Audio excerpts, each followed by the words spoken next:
اور میں ان مذہبی گلوکاروں کو بھی کہتا ہوں، مذہبی مراسلوں کو بھی کہتا ہوں، تمہیں اس سے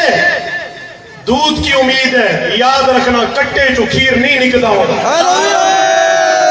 تمہیں اس سے امید ہے، 5 سال اس سے امید ہے، یہ صحابہ کا کام کرے گا، امام الصحابہ کانفرنس کر کے حضرت سیدنا ابو بکر صدیق رضی اللہ عنہ جس کے پاؤں میں جو جوتا آیا، اس جوتی کے تمغے کے نیچے جو مٹی کے ذرات لگے وہ میری آنکھ کا سرما، اس کے نام پہ بلا کر تم بات کرتے ہو ان کی جنہوں نے ووٹ یہودیوں کے لیے مانگے، سپورٹ قادیانیوں سے مانگی۔ کہاں گئی تمہاری داڑھی، کہاں گئی تمہاری پگڑی، کہاں گیا تمہارا تقویٰ، کہاں گیا تمہاری للہیت، کہاں گئی تمہاری عبادت، تمہاری ریاست، تمہارا مذہب، تمہارا دین، تمہارا اسلام؟ اور مجھے بتاؤ، تم نہیں تو اپنے کے بڑے کی جرت لے لیتے، تم نے تو اپنے اکابر کی جرت کو نیلام کر دیا۔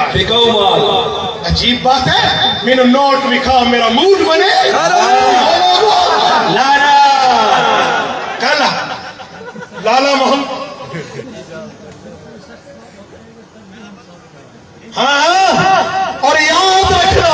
پہلے تمہارے اوپر سختی ہوئی، میرے قائد نے سینے سے لگایا، ہم اپنوں کے لیے آج بھی دل کھلا رکھتے ہیں، لیکن یاد رکھنا کہ تمہاری روش کیا ہے۔ لگے گا نا جزاک اللہ، جزاک اللہ، ہمیں یہی جذبہ چاہیے۔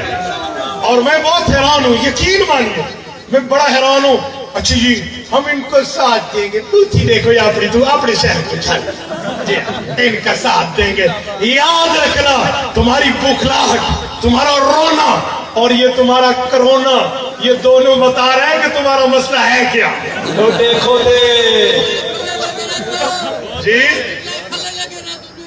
اچھا ریلے بہرحال میرے دوستو، میں آخر میں آپ کو اور ان سب کو کہتا ہوں کہ جب ووٹ کی پرچی پر ووٹ ڈال رہے ہو تو اس وقت سوچنا